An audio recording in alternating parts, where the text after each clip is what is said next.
Gracias por la luz del sol. Si desperté cantando, gracias por la luz del sol. Porque tú abriste mis ojos y me has librado del Seol.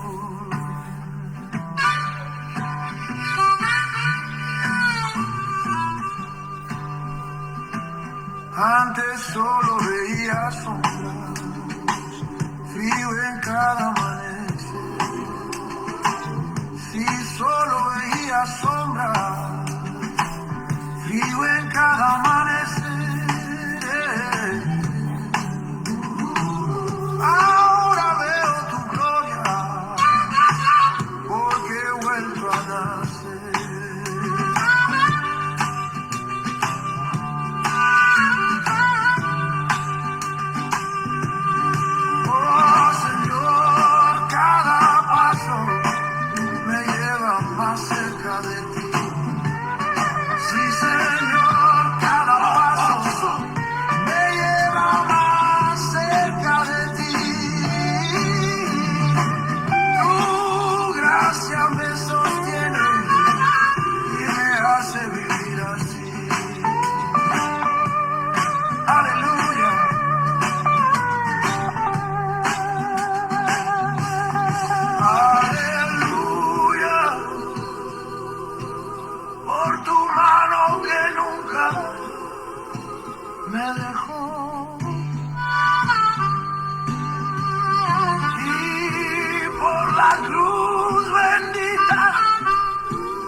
Gracias por la mañana, gracias por la mañana, y por el día que vendrá, por el día que vendrá, porque todo lo que tengo, Señor, en ti estará.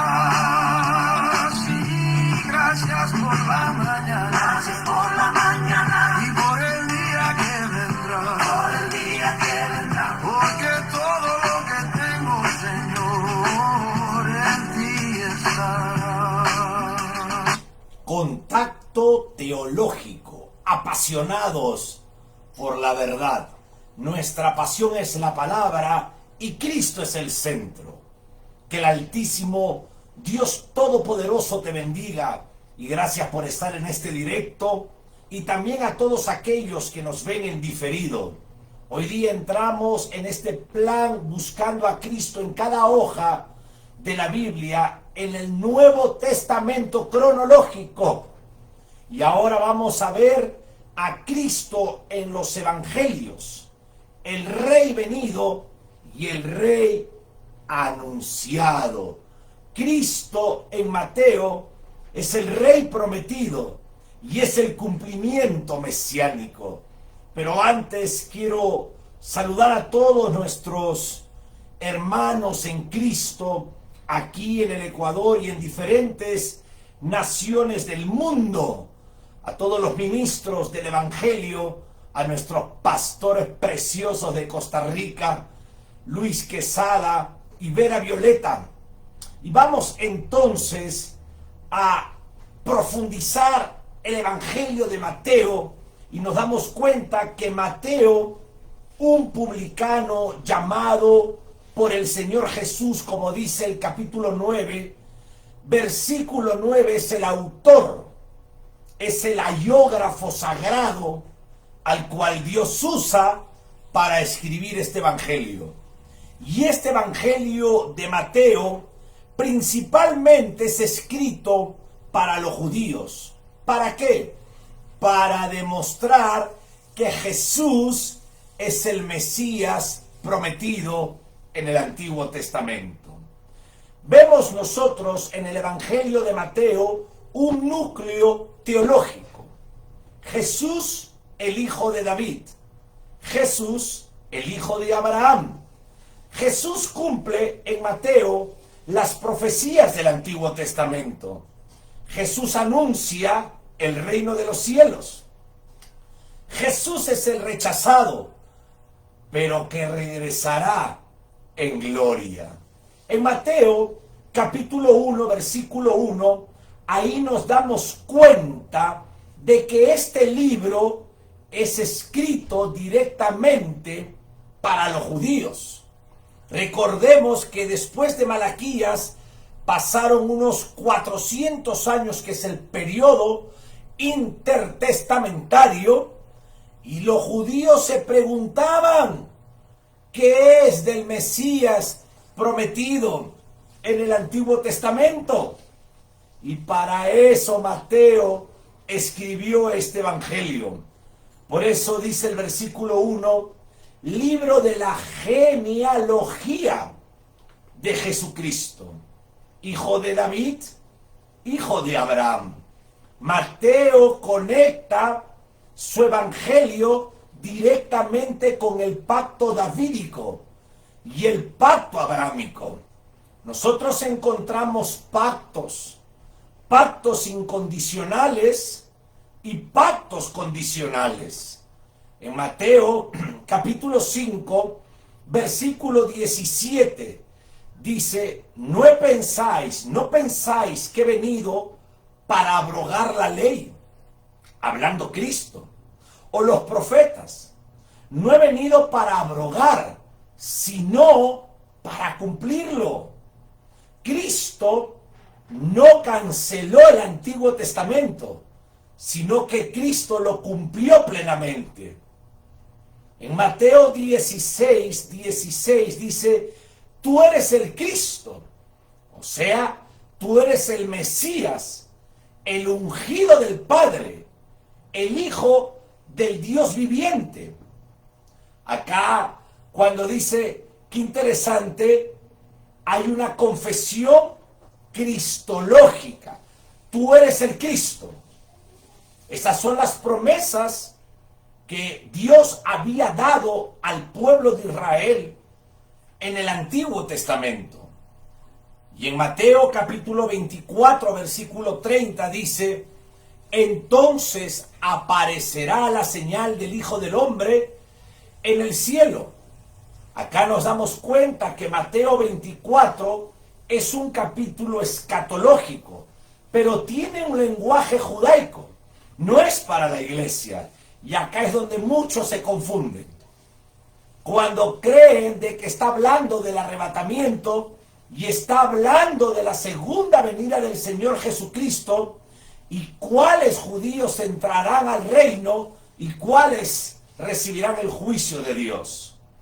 Ahora, la palabra Cristo en el griego es Christos, que significa el ungido, y es equivalente a la palabra hebrea Mashiach, para Mesías, para ungido.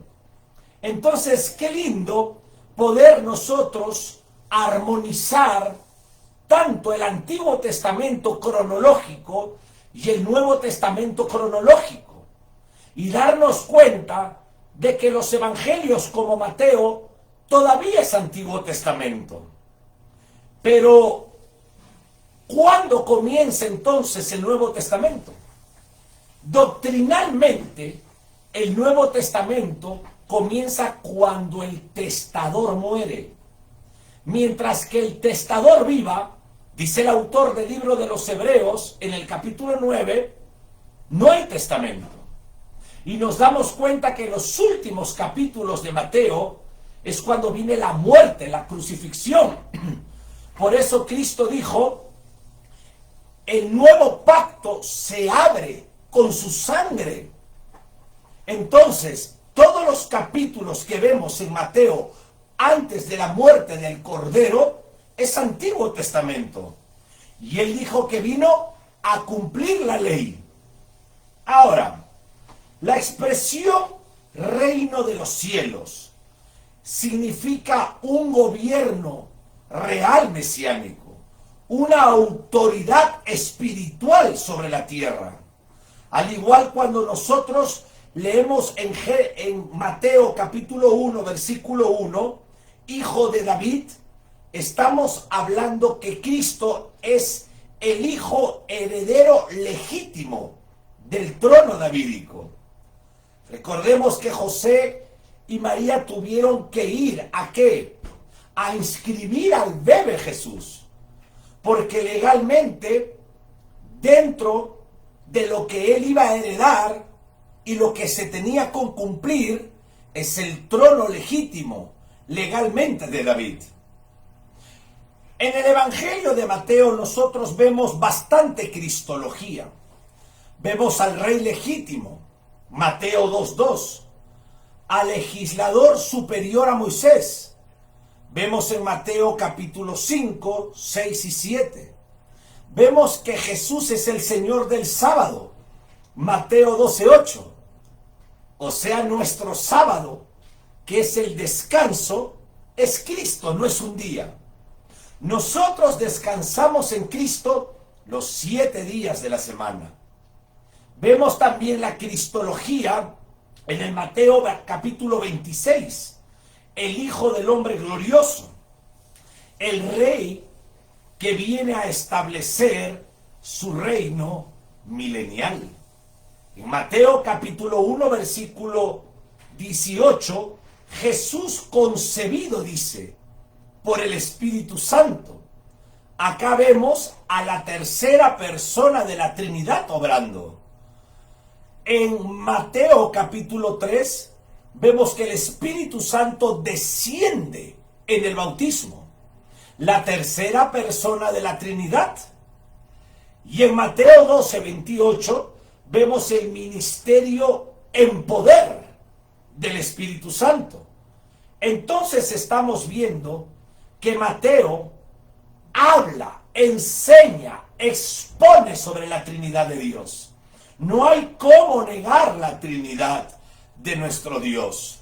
Ahora, Mateo nos enseña claramente la escatología pretribulacionista. Mateo 24 y Mateo 25 habla de una tribulación futura, literalmente.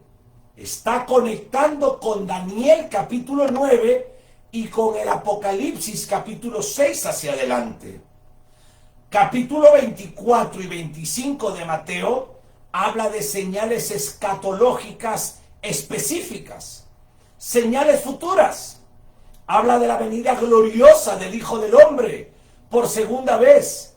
Habla del juicio a las naciones. Habla del reino milenial. Y es acá, como dije al principio, que muchos se confunden.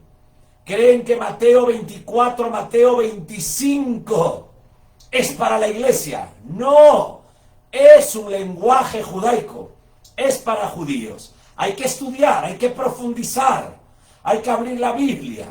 La iglesia no es Israel.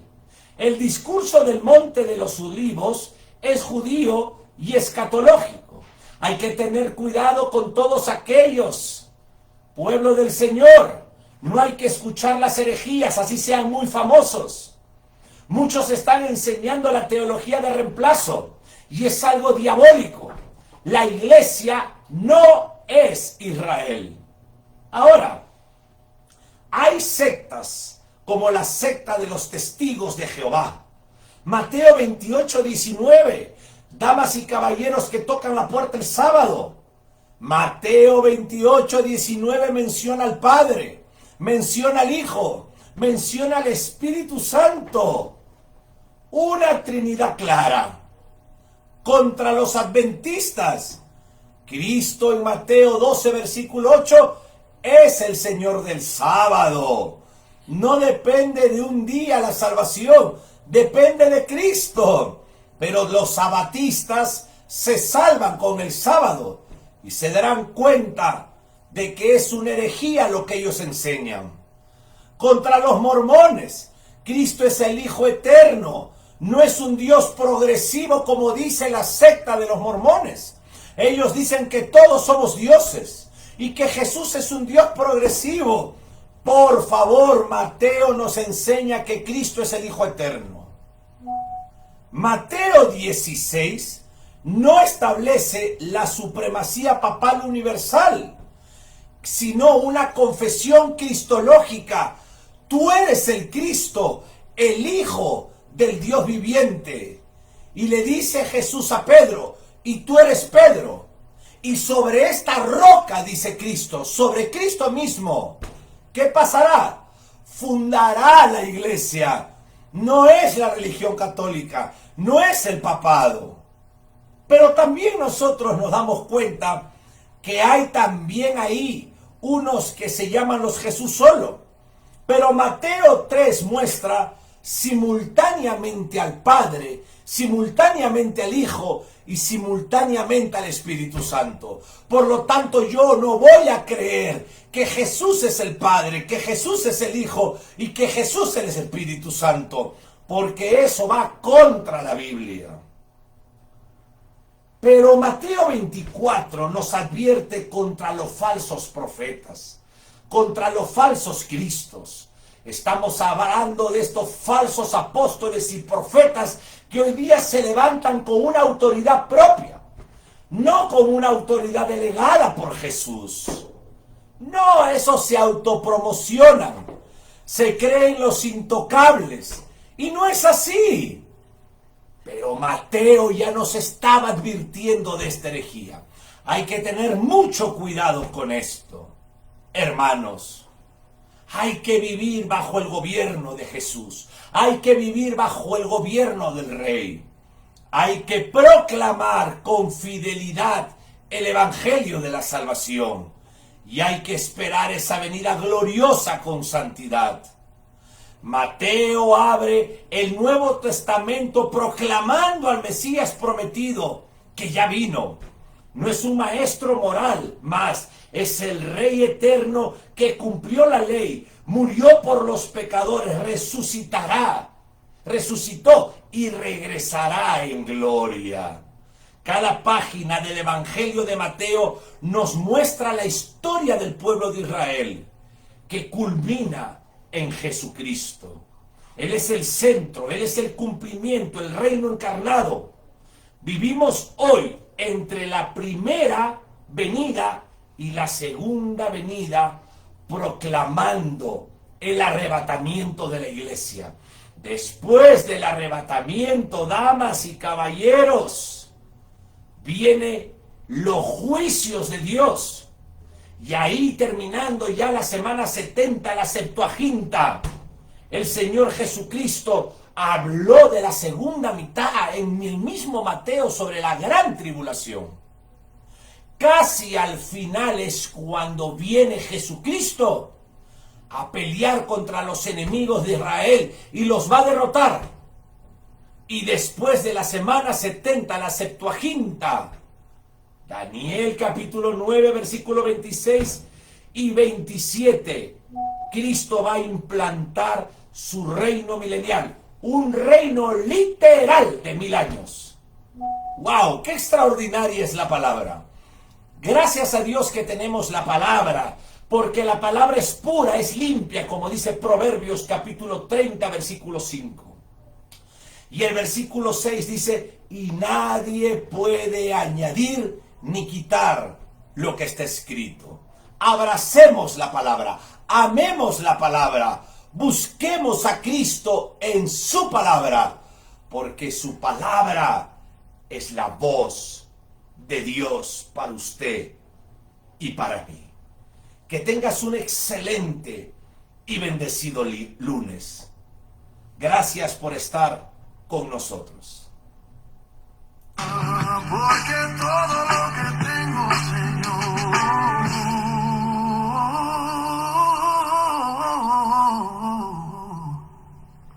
en ti estará.